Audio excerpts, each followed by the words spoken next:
Bienvenidos a la casa de mi abuelita. Yo soy Gilbert Quintana. Welcome to my grandmother's home. My name is Gilbert Quintana.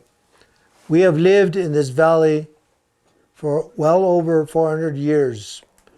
It's important to understand that our life is not just based on a land grant, la Merced de Santa Gertrudis de lo de Mora, also known as the Mora Land Grant, but is based on our indigenous roots of the people that were here before, who are our relatives, where we come from.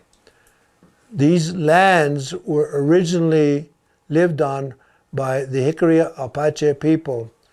These are the original homelands of our people, who intermarried with the 8 northern pueblos for many, many years, hundreds of years. There are 8 northern pueblos that surround this area and are shared by the people collaboratively over this lifetime.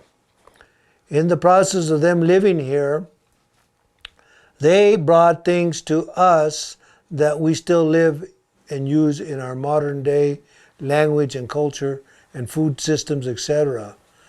It's really unique that you could see these coexistence occurring among the people for hundreds of years, and then getting stronger and stronger as time went on, only to be diffused by modern concepts of divide and conquering the people. The people back then were more united in spirit, mind, and body than they are today. We see the division between the Mexicanos in this village area who don't even identify as Mexicanos, even though it was a Mexican land grant given to the people in 1835. But you see that divide occur, and it's really sad that that hasn't allowed the people that are originally from here to develop their own concept of what their roots, because their roots have been diluted and dilated and actually destroyed. And now they call themselves Hispanics or Spanish or whatever they wish to call themselves, but it's because of their lack of knowledge.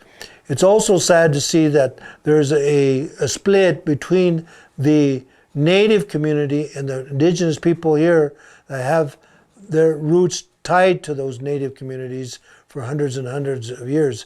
We are the people of blood of the oppressed and that of the oppressor, which makes it a really difficult dialogue, but it is a dialogue that we have to heal.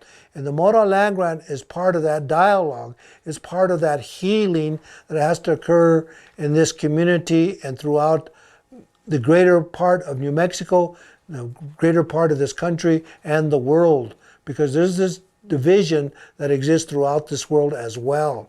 So let's stop the split and let's start the unity of healing and moving forward. It's important to know that when this land was given to the people here, the original 76 heirs, it was given to them under 3 conditions: that they develop a sovereignty of land, which means food and government and so forth, that they develop their spirituality, usually through mission churches, because it was the Mexican government, the Spanish government, that introduced Catholicism to this area. So mission churches were very critical to be developed in each of these small communities. And third, to develop an acequia system. And I'll use the acequia system as a way to show what has been lost, because acequias are nice and beautiful, and we know that it's a term that is brought to us from the Spanish people to this part of the world. But there were acequias here before the Spanish showed up.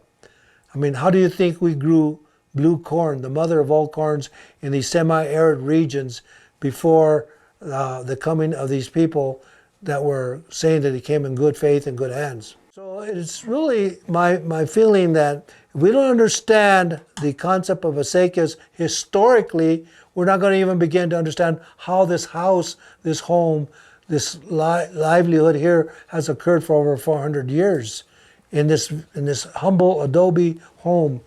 It's important that we understand that this water came to the people for a reason, because they brought to us a seed, a little blue seed called blue corn, and gave it to the people here to plant. And from there comes atole, comes bread, comes you name it, food sources for the people. And they brought other gifts as well. But they brought their gifts of watering this land, which are Nahuatl language words, to the people, because the people in Mexico, long before acequias were developed here, were using canals, were using acequias, were even using sewage systems to develop big cities. And as we know, in our area of New Mexico, you have Chaco Canyon, which is one big city, and we have Tenochtitlan in Mexico, which were, for that time in history, two big cities living very uniquely in the ways of the people, the four directions, east, south, north, and west, and also the direction of up and down, the skies and the earth. So it's important to understand that this is where we come from. And that's how we embrace these lands, because we have lived on them. But to see the disregard of these lands today, it's really heartbreaking to see that the lands are being polluted by our own people many times. And it's really sad to see that division occur. But the Icarias, they intermarried with the Pueblo people, and then that bunch started marrying with the Mexicanos, and that also created a new generation of Mexicanos marrying people from the 8 northern pueblos. Many of our great-grandmothers and great-great-great-grandmothers come from Picoris, they come from Taos, they come from Owinge, they come from different areas in these northern pueblos. So it was a unique blend of building in this community. Unfortunately, this land was invaded, and in 1848 it was invaded to the point where the people of these areas, both in here and throughout the Southwest, had to sign a treaty, the treaty, El Tratado de Guadalupe Hidalgo, the Treaty of Guadalupe Hidalgo, which began the division and the thievery and the chicanery of our lands. In this area, we know that lands were stolen completely. The Mora Land Grant originally was 890,000 acres. Can you imagine that? 890,000 acres.